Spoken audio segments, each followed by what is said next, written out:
আসসালামু আলাইকুম, কেমন আছেন সবাই? আশা করি সবাই অনেক ভালো আছেন। তো গাইস, আমি নতুন ব্লগ নিয়ে আপনাদের সামনে হাজির হয়ে গেছি। যদিও এটা আমার ফার্স্ট ব্লগ, আর ব্লগ কিভাবে করতে হয় আমি কিন্তু জানি না।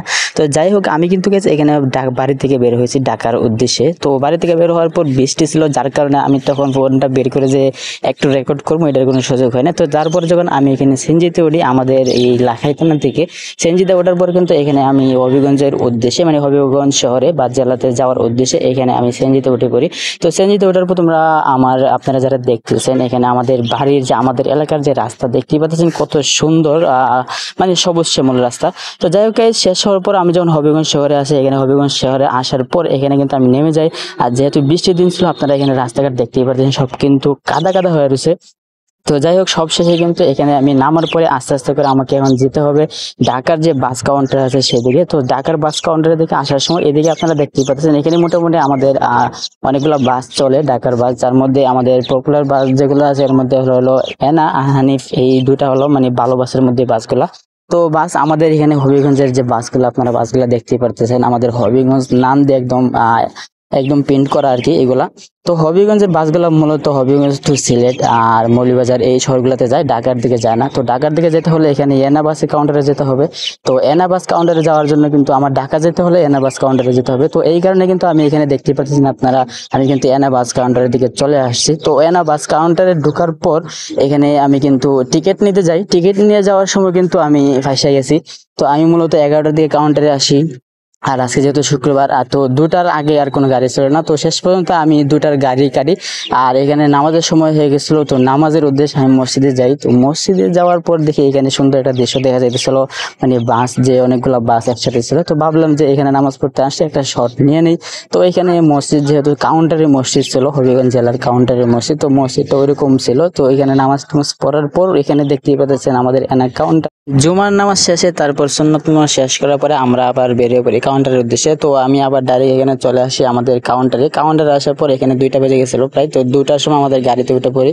তো এখানে আমাদের হবিগঞ্জ শহর থেকে আমরা মূলত শাস্তাগঞ্জ আসবো, শাস্তাগঞ্জ থেকে আমরা ঢাকার আর বাইপাসের রাস্তাতে আসবো। তো এটা ছিল আমাদের আর কি এই হবিগঞ্জ থেকে শাস্তাগঞ্জের যে হাইওয়েটা এসেতে ছিল। দেখেন মানে একটু পর পর আর কি বৃষ্টি আসতেছিল, আবার বৃষ্টি বন্ধ হয়ে যেতেছিল, মানে বৃষ্টির এমন একটা দিন, মানে একটু পরে পরে বৃষ্টি আসে আর যায়, মানে বলার মতো না যে কখন বৃষ্টি আসবে না আসবে।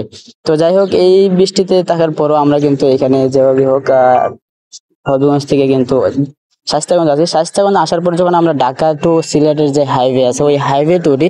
তো হাইওয়ে তো ওঠার পর কিন্তু গেছে এখানে দেখো মানে জ্যাম আর জ্যাম, একটু পরপরই আর কি জ্যাম লাগতেছিল, মানে এক হাইওয়ে। তো যারা যারা এই সিলেট থেকে ঢাকায় বাসে যান আপনারা কিন্তু জানেন যে আমাদের হাইওয়ে কিন্তু একটা মানে সিঙ্গেল হাইওয়ে, একটাতেই কিন্তু গাড়ি চলাচল করে। আর এখন কিন্তু গাড়ি তো অনেক রাস্তাতে অনেক কাজ চলতেছে, যার কারণে কিন্তু আরো জ্যাম জুট থাকে। তো এখানে যেমনটা দেখতেই পারতেছেন এক পাশে গাড়ি ছাড়লেও আরেক পাশে কিন্তু জ্যাম থাকে। তো শেষ পর্যন্ত আমি এই শটটা নেওয়ার পরে কিন্তু এখানে ঘুমায় পড়ছিলাম। ঘুম থেকে ওইটা দেখে আমরা কিন্তু এতে চলে আসছি একটা হোটেলে। তো হোটেলে নামার পরে কিন্তু টুকটাক খাইলাম, খাওয়ার পরে কিন্তু এখানে নামাজ পড়লাম আসরের নামাজ পর কিন্তু এখানে তোমরা দেখতেই পারতেছো মানে বাস দাঁড়ায় রয়েছে। তারপর আমি একটু এখানে একটু আর কি শট নিয়ে নিলাম, যেহেতু ফার্স্ট ব্লগ কেমনে কি ব্লগ করতে হয় সেটা কিন্তু আমি জানি না। তো যতটুকু পারছি আর কি চেষ্টা করতেছি দেখানোর জন্য। তো হোটেলের আসার পরে এখানে আমি আমার নিজের একটা ক্লিপ নিয়ে নিয়েছি, যদিও আমার ক্লিপ নিতে আমার কেমন লাগতেছিল। তারপর কিন্তু আমরা হোটেল থেকে এখানে বের হয়ে পড়ি। বের হওয়ার পর কিন্তু এখানে হোটেল থেকে গাড়ি ছেড়ে দেয়, মানে মোটামুটি সবাই খাবার দাবার শেষ করে শেষ করে আইসা পড়ছিল। তো গাড়ি ছেড়ে দেয়, গাড়ি ছাড়ার পর কিন্তু এখানে আপনারা আমাদের এই ভৈরব চলে আসি। ভৈরবের যে ব্রিজটা, আপনারা এখানে ভৈরবের ব্রিজটা দেখতে পারবেন। তো এখানে আমাদের ভৈরব ব্রিজের টুল যেটা আছে, এখানে আমাদের ভৈরব ব্রিজের টুল ছিল।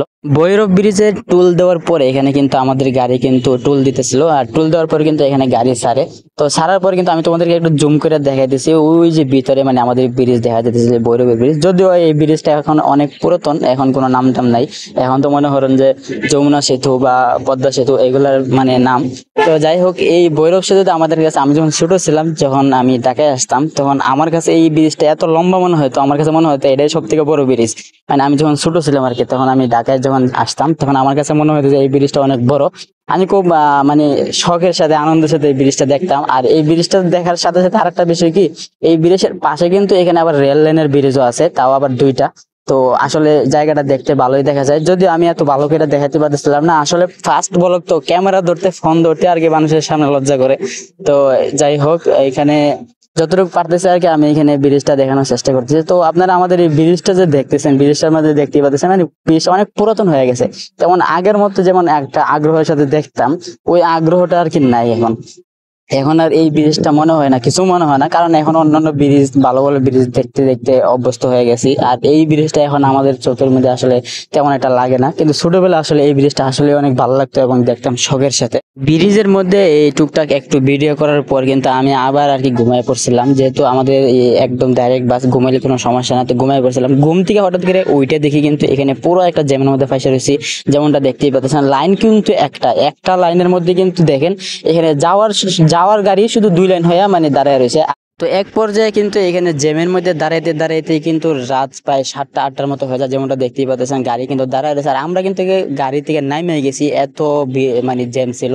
তো গাড়ি থেকে নামার পরে আর যেহেতু এখানে রাত হয়ে গেছিল, এরপরে কিন্তু আমি আর আসলে ব্লগ যে করব ওই মন মানসিকতা ছিল না, মানে এত একটা দেরি হইতেছিল, নিজের কাছে বিরক্ত লাগতেছিল জ্যামের কারণে। তো ব্লগ কি করবো, মেজাজটাই খারাপ হয়ে গেছিল। তো যাই হোক, আমি আসলে আপনাদের যতটুকু দেখাতে পারছি এটা আমার ফার্স্ট ব্লগ ছিল। যদি আপনাদের কাছে একটু ভালো লাগে থাকে অবশ্যই ভিডিওতে লাইক করে দিবা, আর যদি পেজ ফলো করতে মন চায় ফলো করে দিবা। এখানে আসলে ব্লগের সাথে সাথে ইসলামিক অনেক বিষয় আসলে এই পেজের মধ্যে আপলোড করা হবে। তো সবাই ভালো থাকবেন, সুস্থ থাকবেন, আর বেশি বেশি করে দোয়া করবেন। আসসালামু আলাইকুম।